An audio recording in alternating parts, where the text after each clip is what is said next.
less than 24 hours, it's kind of tough.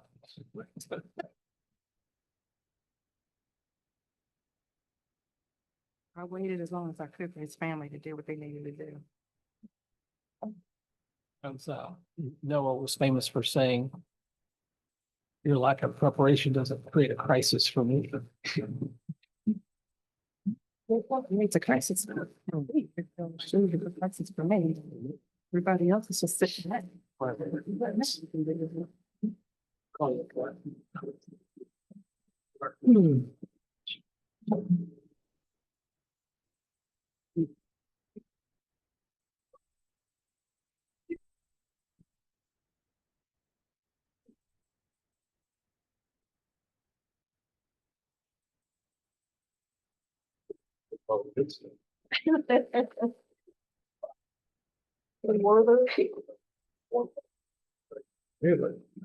No action items.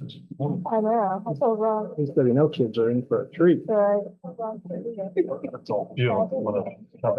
All right, Nick. It's 59 and a half. All right. I'll do what I can. That's still see what I can seven. do this Still all right? Have a great day. Tomorrow is another.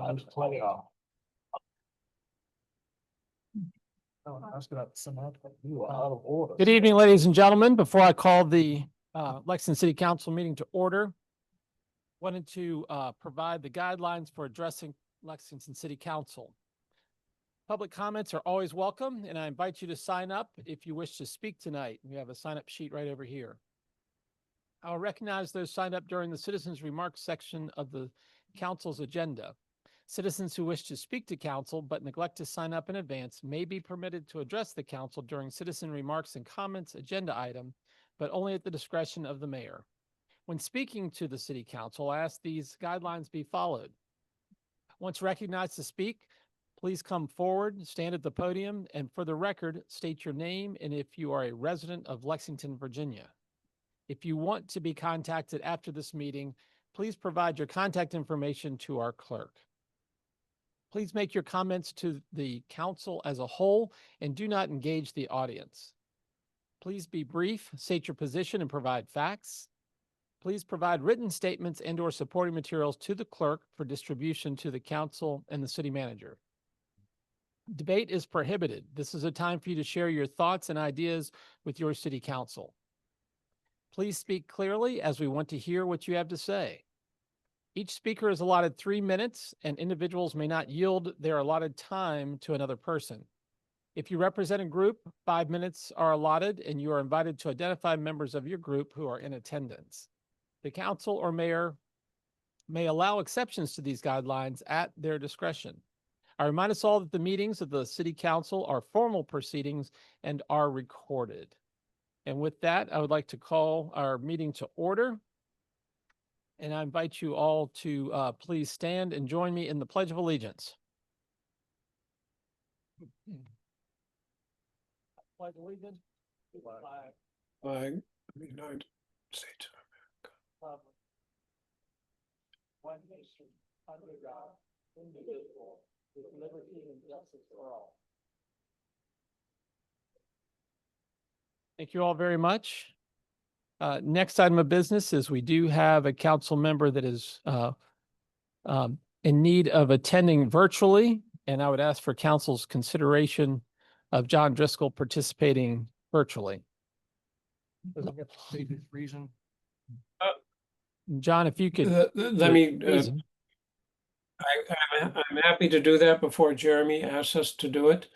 I'm speaking hello from Newfield, New York. I'm here in a family care situation. And so I'm attending virtually, and I appreciate the opportunity to do so. Excellent. And Mr. Mayor, that certainly is a reason permitted under your policy. Sure. And especially state code. Yes. Yes. Thank you, sir. And John, thank you.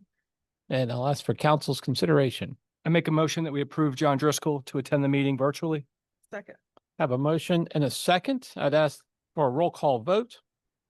Mr. Betts. Aye. Mr. Ziegler. Aye. Ms. Strawn. Mr. Smith. Aye. Mr. Driscoll. Aye. And Ms. Alexander. Motion carries unanimously. Thank you all very much. Next item is consideration of the agenda.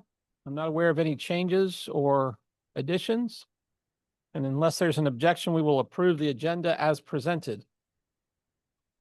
Before we move into presentations, as Bob Hopkins comes to the front to update us on the Veterans Day Parade, I want to welcome the Washington Lee Journalism class, Journalism 201. Welcome. As I indicated earlier, some of you were not in the room, but if you have questions, all of us have our contact information on the website, our email address and telephone numbers. So if you have questions after the meeting, we welcome those, and we're glad that you're with us, and we hope so. Welcome. Bob, take it away. Welcome.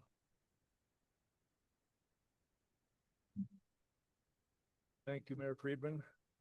Bob, pull that microphone a little closer to you. Make sure everybody can hear you. How's that, better? Much better. Thank you. Well, we're just about ready to go here. 5 more days, and I think we're all set. I don't really have an update per se. Yes, I do. Matter of fact, I got an amendment just this evening from VMI, and VMI's participation is going to be about 75 cadets, the pipe band, and a color guard. So I'm very pleased with that. Thank you. Everything is set. I'm going on the radio tomorrow morning for about a half an hour live interview at 8 o'clock. At least that's the time I have to be there. But we're all set with 12 participants. All of Taylor Street's going to be pretty well occupied by participants as they form up for the parade. And over on Spotswood, we'll have about 400 school children and 100 people from cadets and band players from VMI. The lady that organizes the Christmas parade, her name is Chandra Mogeson. Some of you may know Chandra.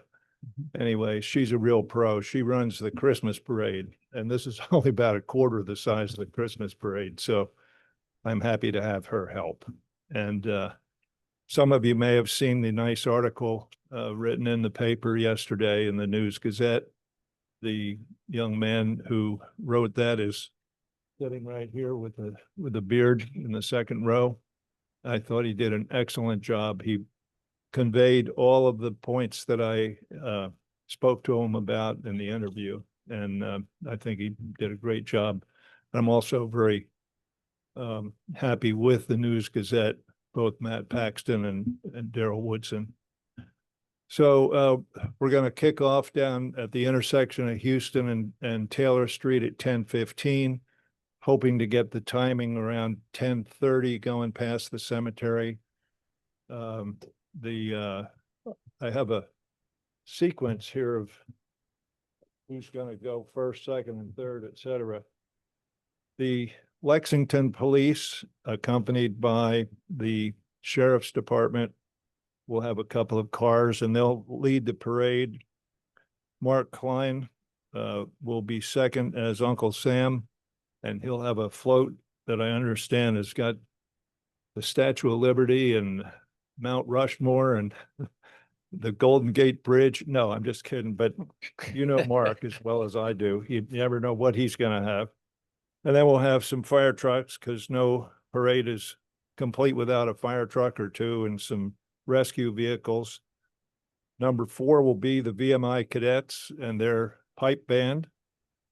Then there's a big red, white, and blue wrecker that seems to appear at most of our latest parades, so that will be in there. Then Kendall is going to have a mini bus with about 20 or 25 of their veterans in the bus.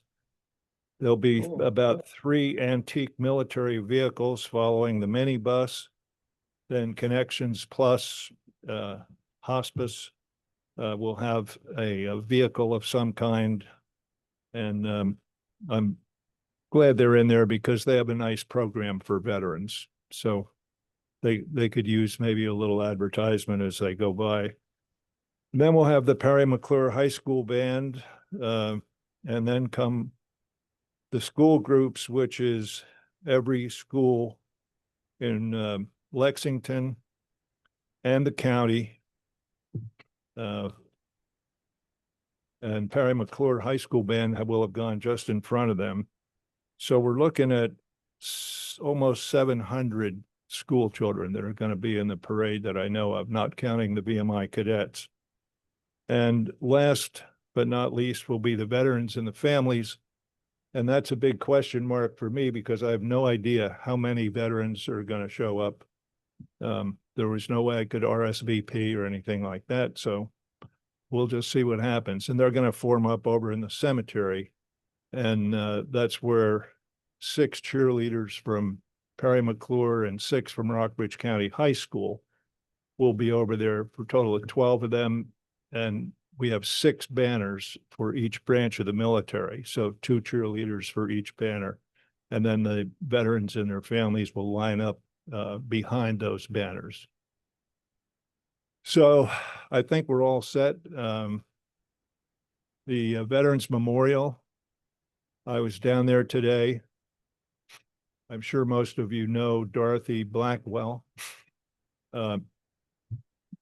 About a week ago, I was standing across the street from the memorial admiring all the work that's been done, and the Blue Ridge Garden Club has already planted flowers in the planter and little shrubs and things.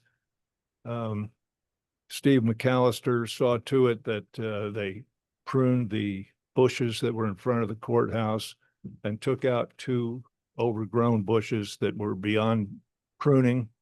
So now we have a clear view of the guest speaker. But I noticed in the black granite of the Veterans Memorial that you couldn't read the sentences that are in there. You know, it says, remember your Rockbridge County veterans, and to live in hearts we leave behind is not to die, and so on. So I went over and I looked at those letters very closely, and I noticed that when this was new, there must have been silver paint in those letters. The letters are cut maybe 3/8 of an inch deep into the granite. And over the years, the dirt and grime from traffic and just trees and being power washed a couple of times had taken away a lot of that silver paint, almost all of it. So I met with Mark Klein and we got a hold of Dorothy Blackwell. And Dorothy's been down there 2 or 3 times and painted carefully with a little tiny brush, silver paint in every one of the letters. And so she was down there today, and I think she's going down tomorrow to touch up and finish the job. But take a look at that when you see it. Now you can read it from across the street, and it's beautiful. So I think we're all set to go. And we'll find out on Tuesday. The flyover has from the Air Force has been postponed due to the budget impasse nationwide, not just ours. So any questions or anything I can answer for you? Bob, thank you for being with us. And it's noteworthy that this is a bipartisan endeavor, because Dorothy is a devoted Democrat and you are a remarkable Republican, and the 2 of you working to get those letters in Courthouse Square, terrific work. So thank you for being a great example for all of our community. Before she painted it, the day before, she and I were down there with a toothbrush scrubbing out the letters and trying to get the dirt out. And I said to Dorothy, I said, you know, Dorothy, we're probably the only Democrat and Republican in the whole country that's working together today. And she says, yeah, we ought to get the News Gazette over there and take a picture. Exactly. Thank you all. And just to confirm, November 11th, I invite all the Washington Lee students here in attendance. There is no ticket necessary. You don't have to make a reservation, and parades are that much better when we have folks to view it. So I encourage you to go back to your classmates, your friends, your foes, and invite everyone at Washington Lee to come and enjoy this parade that will occur, stepping off at the cemetery at 10:30, rain or shine, and it's going to be a beautiful day. Dress warm. Yes. Thank you, Bob. Thank you all. Definitely exciting time, and it's one of those things that may not hit your usual schedule of events at Washington Lee. VMI doesn't have a whole lot of choice in how they spend their day, and as you heard, the pipe band and some of the others will be participating. So it will prove to be a terrific event, and I'll also encourage you to mark your calendars for December 5th, which is when the Christmas parade will be, which is always a highlight of our community. Next item on the agenda is the MSA quarterly report. Invite up Mary Beth. Welcome. Hello, good evening, everybody. My name is Mary Beth Manjarovic. I'm going to be presenting your quarterly reports moving forward. So this is the summary from the Maury Service Authority from August, September, and October. So the first thing is the Route 11 Waterline Improvement Project, which you may have heard about, has been in the planning stage for a long time, is finally moving forward. So the permits have been issued and construction is scheduled to begin within the next week or two. We continue to look for a secondary water source. This is something that has been on our agenda for a while. As you know, the Moores Creek report came back as not economically feasible, so we are currently looking for other water sources. The MSA engineering team is meeting with the other engineering team that's working on this. We are scheduled to have a report in February. We have asked them to expedite it to December because this is kind of a pretty important issue that we want to get ahead of. In regards to funding, the Virginia Clean Water State Revolving Loan Program, they have been allocating they have about 25 million allocated to water infrastructure projects, of which the MSA has submitted 2 different proposals. So we are waiting to hear. One of those is just for general water improvements, and it's about $13 million proposal. The other one is for the backup generator and automated transfer switch at about $1.5 million. So we're waiting to hear about that. There was another funding program that we applied for, about $4 million in funding for the UV disinfection equipment replacement project. They also lumped in the non-potable water system within that proposal. Unfortunately, that was not funded. That they had about 475 million in requests for that loan program.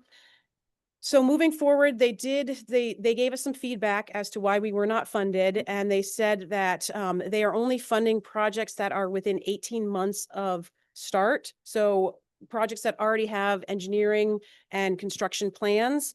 Ours were not at that level. So we just allocated funding for a preliminary engineering report in order to be more likely to get the funds when we reapply. They said that we could reapply as soon as we have that. So we did allocate funds to that program or that engineering report to hopefully give us more chance of getting that moving forward. Mary Beth, both of those, or all of those were state funding? Yes. Okay, Those are both state funding. Yeah. thank you. We also just recently they did a new there were some issues with the flow meter. The last few months, there was some discrepancies from previous months, and we noticed that the PSA was higher than the city of Lexington, which typically does not happen. So they went back and they looked at the flow meter and realized that the flow meters were not calibrated properly. So I believe this is something that has already been brought to your attention, but from the last, I think it was since April, there was a discrepancy where we were overbilling the PSA and underbilling the city of Lexington. So that has since been corrected. And so if it hasn't reached you, they will be reaching out with the corrected amounts for that. So that, the difference was about $62,000 for those April, I think it's April through June. So that's might be an issue moving forward. The other thing that has happened, the MSA purchased the adjoining property of 75 Osage Lane. And that went through in the end of August. So that is now the property of the MSA. And the reason for that purchase was because it was an adjoining lot that we have been looking for a place to put the raw water pump station construction plans, and all the other options were not the best options. So there were issues with either encroaching on W&L land. There was issues with overhead power lines. So when looking for the best place for this raw water pump station, realized that the purchase of the property would make fiscal sense in the long run. So we did purchase that, and that went through the end of August. Mary Beth, Yes. as far as that property, there's a nice house Yes. on that property. Will the MSA sort of take the land that is needed and then subdivide and be able to resell that house, or will you keep that house, or is there any? So that was brought up. That is a possibility. Right now, the house, they see the house as being they're starting to do more outreach and training, and they see the house as being a good space that they could potentially use for some of those endeavors. So it's possible that we could split it up in the future, but right now they are planning on keeping it for some of those training and office space. Okay.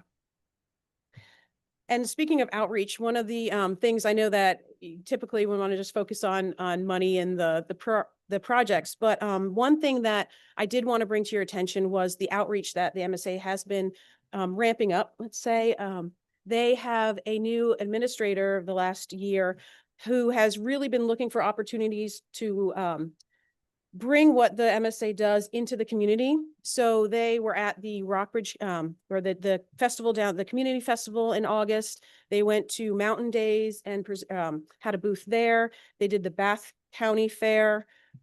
They also did downtown trick or treating, and they have did the Rockbridge High School career fair.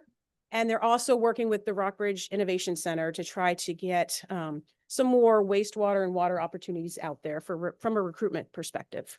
So I wanted to mention that as well. And then the last thing I have is the the water operations manager, Josh Four, received the Operator of the Year award. So that is an award that is selected by peers, and we have a really good history of receiving these awards every year. So that was just one of many that the MSA has received. Wanted to mention that as well. Terrific. Thank you, Mary Beth. Members of the council have questions. Mr. Betts. I had a question about the secondary water source. I know that you mentioned something about it, but I apologize if I missed this.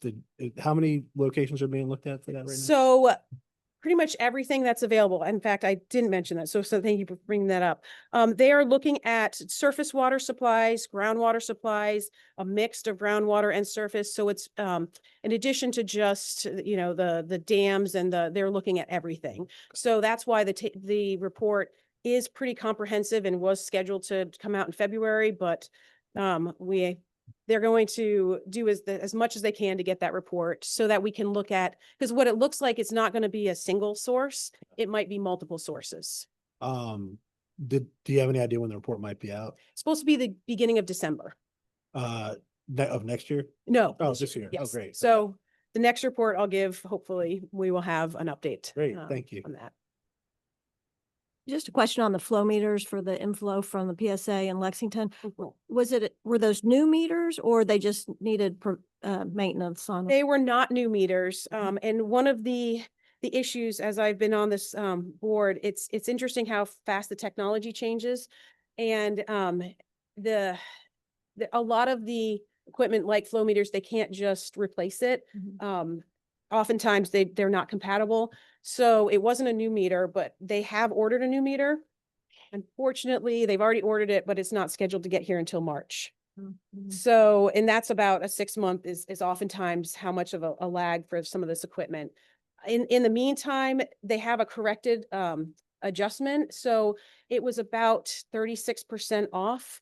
So they have adjusted going from once they realized it moving forward, they adjusted the amounts accordingly. And then we'll be able to backtrack and check to make sure they were accurate once we get the new flow meter in, hopefully March. Well, thank you. One more question, regarding the, I guess, the overcharge, to PSA and the undercharge to Lexington, how was it arrived at that? So that was based on that percentage that they went 33% low. And based on that percentage, they went back and adjusted. Okay. So it was April, May, and June of this past year. It's the 3 months. Thanks. So I actually have the correction amount. So they looked at the previous or the year, what it was actually, or the month that was actually what was billed, and then adjusted based on that 33% Yeah. correction. Thanks for the figures. One more question. Sorry, Mary Beth. Do you know the general location of the Route 11 water line improvement project? Yes, Houston Street is have a picture of it. But now I can't think of exactly where it was. But Houston Street. Oh, darn it. I'm not sure. That's okay. I just, maybe if we just share that, because we'll obviously want to, the MSA will publicize it. We'll want to publicize it. That is, You know, yes. anytime our citizens are impacted by traffic and detours, that's all. I was just trying to get Okay. ahead and get it out there. Jordan is going to put a press release. Oh, I out, know, so absolutely. he will get to that. Sounds good. Sorry. Yeah, Mary Beth, in regard to recruitment for potential employees at the MSA, you mentioned the Innovation Center as a resource. Possibly consider Mountain Gateway Community College Workforce Center in Buena Vista as well. Okay. Thank you. Great. Yeah, thank you. They're also working with the jail on a work release program as well. So that's another opportunity. Lots of fun things going on. It's a Who thing. knew water could be so much fun? So important and so much fun. So all of you students, next time you turn on the water or flush the commode, think about Mary Beth and the MSA team making all that happen seamlessly for your benefit. Mary Beth, we're grateful for your service on the MSA. And thank you for the updates, and we look forward to future as things progress. Thank you very much. And I'll get that information back to you. Terrific. You can shoot it through Kate. Next item on the agenda, consideration of minutes from October 7 and 16 rather. Not aware of any corrections. Unless there's an objection from council, we will approve those as presented. They are approved. Next item is the citizens' remarks and comments. I'm not aware of anybody who signed up. And is there anyone who would like to speak to council tonight? Hearing nothing but the dull roar of the air handler, I will close the citizen remarks and comments at 7:27 and go straight to the consent agenda. I make a motion that we approve the consent agenda as presented. Second. I have a motion and a second. I would ask for a roll call vote. For those of you keeping score, there is no discussion because it's a consent agenda, which is different than other action items. But roll call vote, Ms. Strawn, Mr. Driscoll, Aye. Mr. Betts, Aye. Mr. Ziegler, Aye. Mr. Smith, Aye. Ms. Alexander. Motion carries unanimously. Make your plans for New Year's Eve, and the others should be great fun. Not aware of any unfinished business. And moving into boards and commissions, the Blue Ridge Resource Authority, Mr. Smith. No report. We meet Monday. And on that agenda will be a presentation from Columbia Gas to capture the methane from the landfill. Right. Good. Exciting stuff. Thank you, sir. Main Street Lexington, Mr. Smith. Main Street Lexington, progress on the Courthouse Square project continues as Mr. Hopkins mentioned. Veterans Memorial renovation is complete, ready for the parade on Tuesday. Main Street will be making an update to the Courthouse Square page on their webpage, the Main Street lexington.org page with details on the current status of the overall project. Shop Small Sweepstakes started this past Saturday and runs through December 20th. We have what we think is a record 32 businesses participating. The format changes that we made last year to what used to be the Love Lex Lotto seem to be going very well. We will be publishing our downtown holiday gift guide on the Main Street Lexington website in mid-November. Businesses can submit one item for any or all of 9 different curated categories. You can find those on the website. Christmas parade registrations are live on the Main Street website. Early bird pricing runs through the 21st. All applications must be submitted by November 28th. The parade is at 6 p.m. on December 5th. We are also selling keepsake ornaments with the parade logo, and these are available on the website as a small fundraiser. Planning continues for the candlelight processional on the 28th and the holiday church open house on December 19th. We also have confirmed new sponsors for both candlelight and the parade as Main Street Lexington continues to boost our fundraising efforts. That's all I have. Thank you, sir. Any questions of Mr. Smith?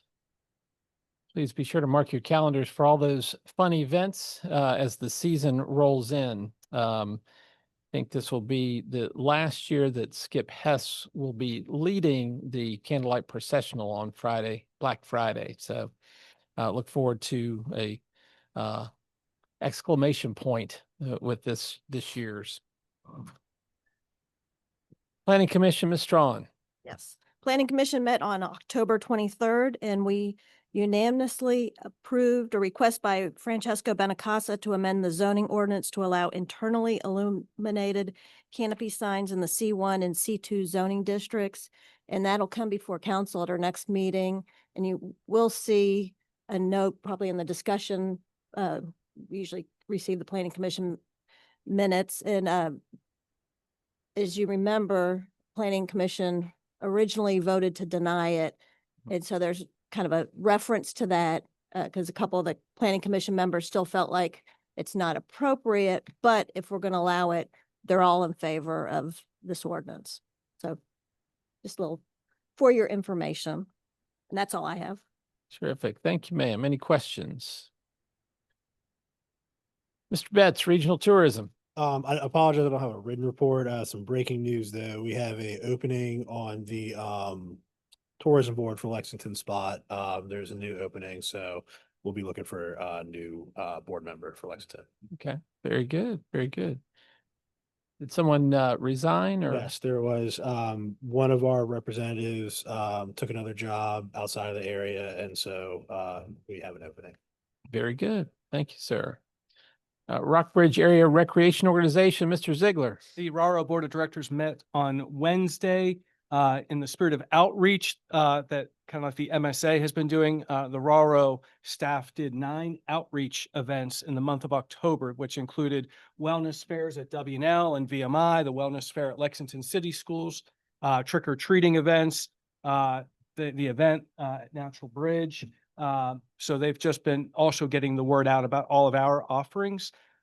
We are in the midst of concluding our fall sports, and winter sports are about to kick off, or I should say tip off. We have 162 girls signed up for basketball. That exceeds last year's 153. And then we have 250 boys for basketball. Last year we had 266, but we always have a few late signups. So we'll probably be equal to last year, but that's a wonderful over 400 boys and girls from Lexington, Buena Vista, and Rockbridge County that will be playing basketball in our gyms through RARO. So that concludes my report. Any questions for Mr. Ziegler? Only we had 2 or 3 more gyms on the horizon, perhaps. And very exciting numbers for that. And always like to make an appeal if you're inspired to coach. RARO generally has students and members of the community that will come and coach the team. So if you feel inspired to coach a Little League team and contribute to the community. Love to have you volunteer with the RARO group. Threshold Commission, Housing Commission, Ms. Alexander. Yes, we met on Wednesday, the 22nd of October. We continued to revise the application score sheet based on all the recommendations made that will ensure fair and equitable scoring of points for each household as we continue to tweak the test case scenarios. We score the following criteria: a home being unsafe or unhealthy that could be remediated by a homeowner helper program. Also, urgency or special circumstances that pose an immediate risk. Homes that need external projects within the program parameters. Homes that are listed in the windshield housing assessment. Households with children under age 18, elderly head of household, veterans head of household, disabled head of household, and disabled elderly or veteran household members. The next meeting is November 19th, 4 p.m. at the temporary City Hall on Nelson Street. That's all. Thank you, ma'am. Any questions for Ms. Alexander? Very good. I have a few items for your consumption this evening for my mayor's report. First, I want to uplift Kathy Bradley, who sent information. I hope all of you have chosen to participate in the Commonwealth Turkey Trot, 20 minutes a day for 25 out of 30 days. You got a late start and you may be behind a day, but I appreciate Kathy offering that out and promoting wellness for our entire team. Want to uplift Ann Cundy. The Central Shenandoah Plain District Commission report. Was thrilled that she was here and able to address all three jurisdictions at our dinner.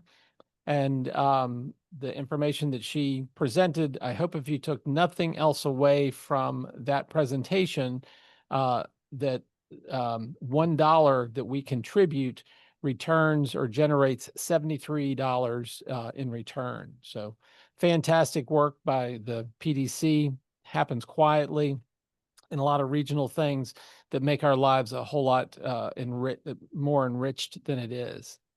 Congratulations to Wolf's Simple Life, a new store between Lexington Presbyterian Church and ostensibly Heliotrope. But the whole Wolf family was there and for the kickoff and the chamber ribbon cutting, and encourage people to stop by and check out the Wolf's Simple Life store. A reminder to all residents that the current real estate assessment is taking place and assessors will be coming to see you. We've advertised that, and it's an important part of our process, and a reminder to folks. The November 20 meeting I'm adjusting and have agreed to have an 8 p.m. start. I know that council is wedded to our 7 o'clock start, but in the spirit of cooperation, each and every one of you in this room and earshot are invited to the first annual Friendsgiving dinner at the Virginia Horse Center. This is a bipartisan event, much like the Veterans Parade. It's organized by Michelle Watkins of CAN, Connect and Nourish, and Kathy Larley of Feed the Need. There will be bands providing music, dinner for hundreds, and some of you may have already been invited. They're seeking servers for the meal, so be on the lookout if you haven't been contacted yet.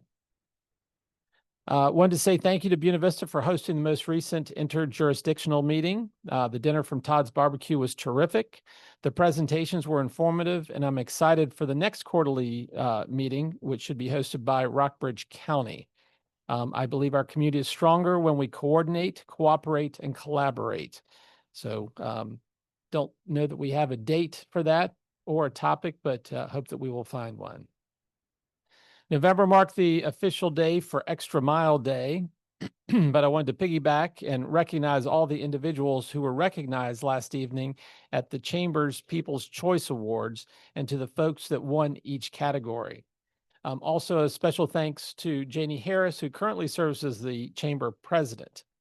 Last night, I was especially excited at the announcement that starting in 2026, the Business Person of the Year award will now be recognized as your friend and mine, G. Otis Mead Business Person of the Year.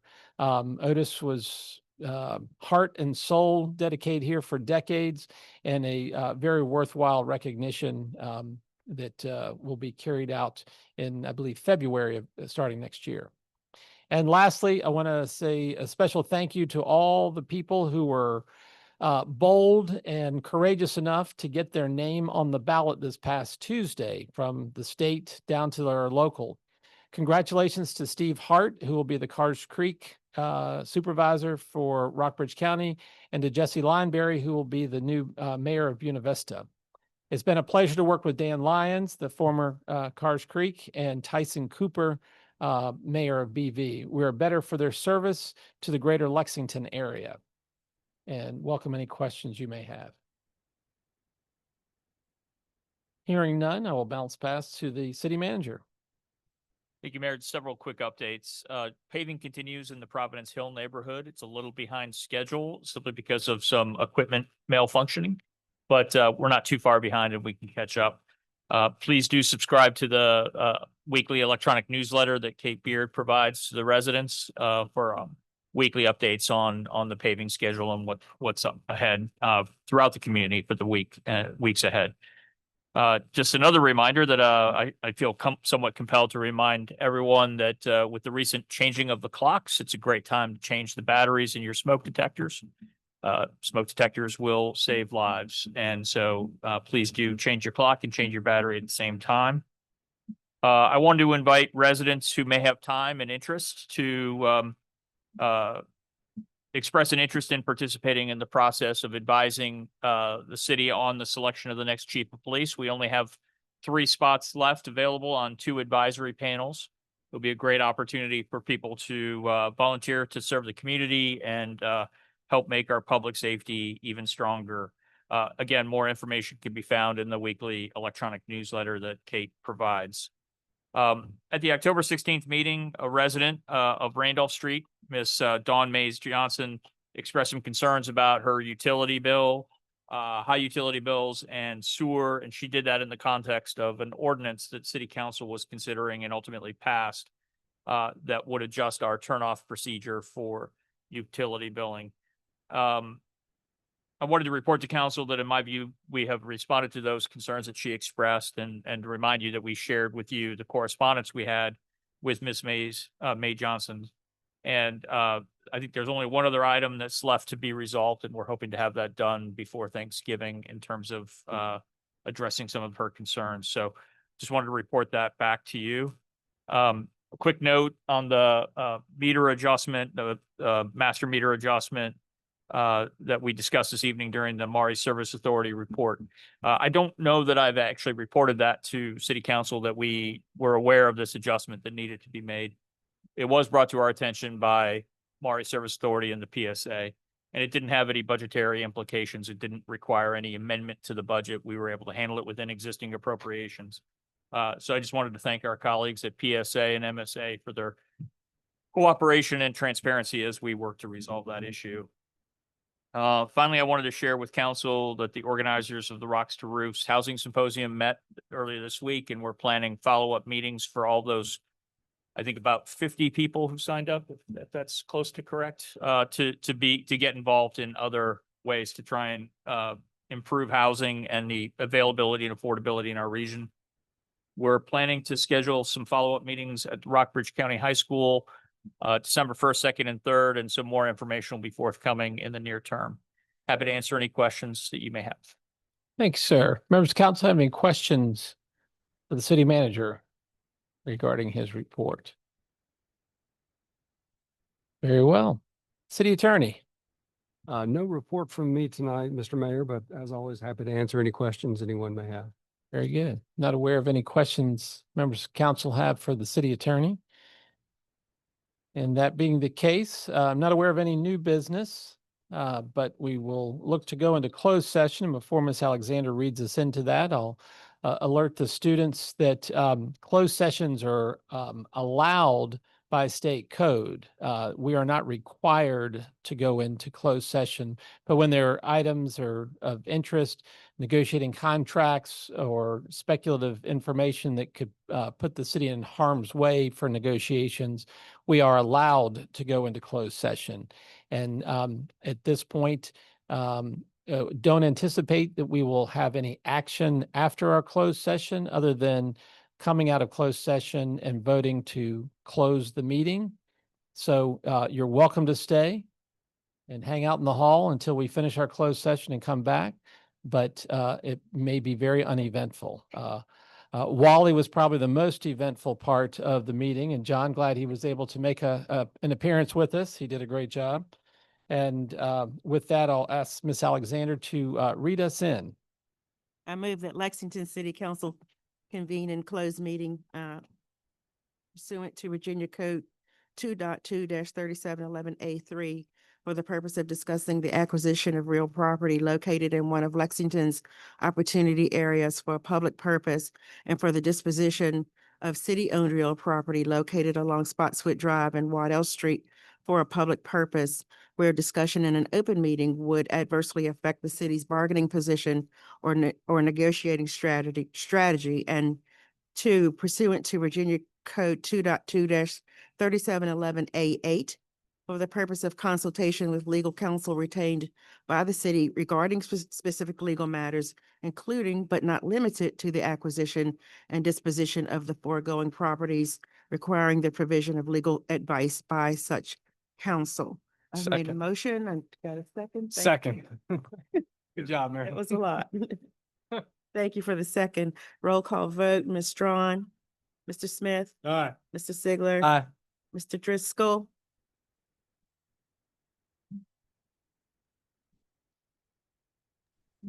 Aye.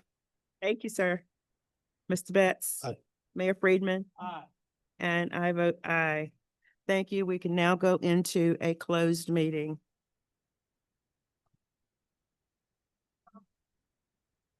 Did you, was this from you, Marilyn? No. That's from Frank.